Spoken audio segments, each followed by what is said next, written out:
حضرت عائشہ رضی فرماتی ہیں ایک چاند، دوسرا چاند، تیسرا چاند، یعنی 2 ماہ گزر جاتے تھے، ہمارے گھروں میں آگ نہیں جلا کرتی تھی۔ ہائے ہائے، گزارا کیسے ہوتا تھا کہ کھجور کھا لیتے تھے، پانی پی لیتے تھے۔ کہنا بڑا آسان ہے، سننا اس کو اور سوچے تو اسے 2 مہینے آگ نہیں جلی، زور نہیں لگایا کھانوں پر، زور لگائے کھانوں پر۔ حضور صلی اللہ علیہ وسلم نے فرمایا بدترین برتن جس کو بھرا جائے وہ کیا ہے؟ پیٹ، پیٹ۔ دوسرا زور لگ گیا کس پر؟ کپڑوں پر، دے سوٹ پہ سوٹ، دے جوڑے پہ جوڑے۔ یہ مستورات کو ایک پریشانی پتہ کیا ہوتی ہے؟ کہ الماری میں جگہ نہیں ہے، اور اگلی پریشانی ہوتی ہے کہ سوٹ لینے جانا ہے، جگہ پہلے ہی نہیں ہے، اور تیسری پریشانی یہ ہوتی ہے کہ اتنے سارے سوٹ ہیں، پہننا کون سا ہے؟ اور جب کہیں سے واپس آتی ہے تو زیادہ پریشانی ہوتی ہے، کیوں کہ ایسا تو فلانی نے بھی پہنا ہوا تھا۔ کہاں زور لگ گیا، کہاں زور لگ گیا۔ حضرت عروہ رضی اللہ عنہ حضرت عائشہ رضی اللہ عنہ کے بھانجے فرماتے ہیں کہ خالہ نے 70,000 درہم لوگوں میں تقسیم کر دیے، اور خالہ کے کپڑوں پر پیبند لگے ہوئے تھے، خالہ کے کپڑوں پر زور نہیں لگایا، کپڑوں زور نہیں لگایا، زور۔ حضور صلی اللہ علیہ وسلم نے عائشہ سے فرمایا کہ عائشہ اگر آخرت میں میرے ساتھ رہنا ہے تو 3 باتوں کا اہتمام کرنا۔ اللہ کے نبی کو زیادہ محبت حضرت عائشہ سے تھی۔ آپ نے فرمایا کہ اللہ نے بیویوں میں عدل کرنے کا حکم دیا، تو میں ظاہری عدل تو کرتا ہوں، لیکن میرا دل عائشہ کی طرف مائل ہے، یہ میرے اختیار میں ہے۔ تو آپ نے کیا فرمایا کہ اگر آخرت میں میرے ساتھ رہنا ہے تو 3 باتوں کا اہتمام کرنا۔ پہلی بات فرمائی کہ عائشہ اس وقت تک کپڑوں کو پرانا سمجھ کے نہ چھوڑ دینا جب تک کہ ان پر پیوند نہ لگ جائے، جب تک کہ ان پر۔ دوسری بات فرمائی کہ عائشہ مالداروں کے پاس بیٹھنے سے اپنے آپ کو بچانا، کیونکہ آدمی کے اندر مال کی بھی طمع اور حرص اور لالچ اور دوڑ میں لگ جاتا ہے۔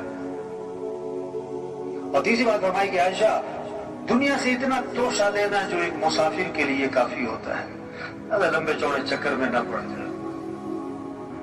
تو زور غلط جگہ لگ رہا ہے، کیا؟ کھانوں پر، دوسرا کپڑوں پر، تیسرا زور لگ گیا کس پر؟ تعمیرات پر، مکانوں پر۔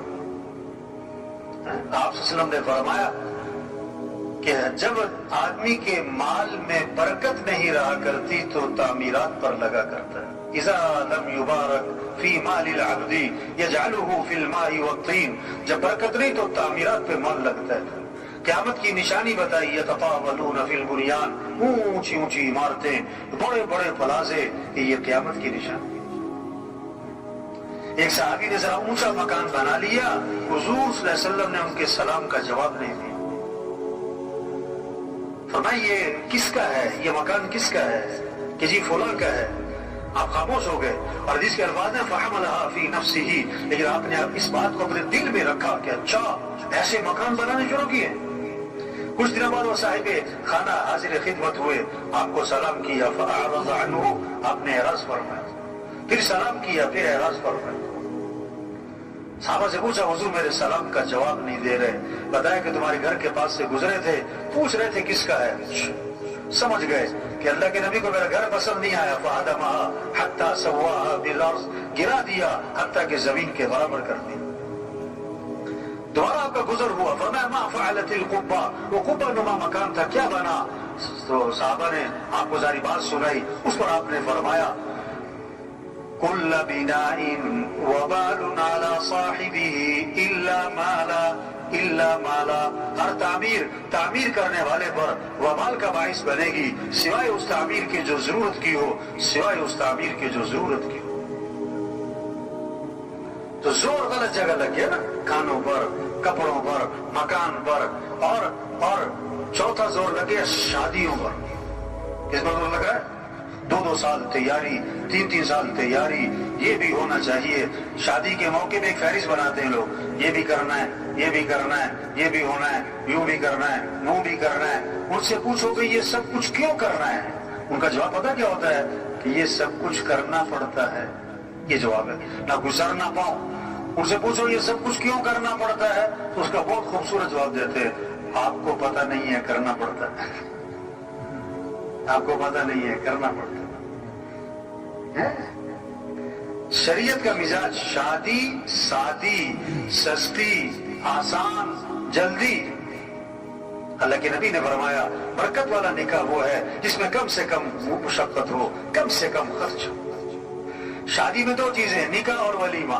نکاح کے لیے بہتر ہے مسجد میں ہو، اور ولیمہ حضور صلی اللہ علیہ وسلم کا ہوا، آپ نے صحابہ کو کھجوریں کھلائیں اور ولیمہ ہو گیا۔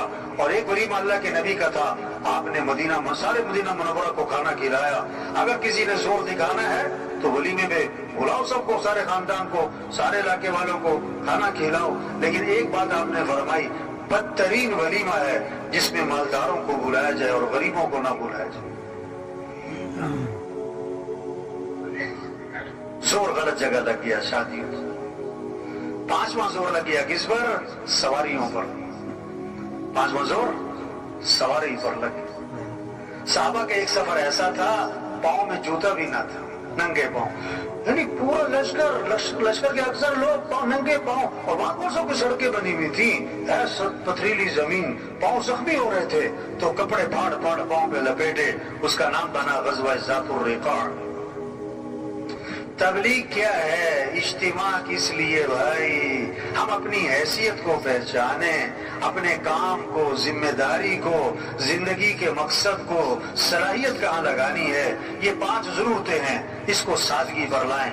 کھانا، لباس، مکان، شادی، سواری، بقدر ضرورت۔ اصل جو زور لگے ہمارا، صلاحیت لگے، وہ کس پر؟ اللہ کا دین دنیا میں چمک جائے، اللہ کا کلمہ بلند ہو جائے، سارے انسانوں کو ہدایت مل جائے۔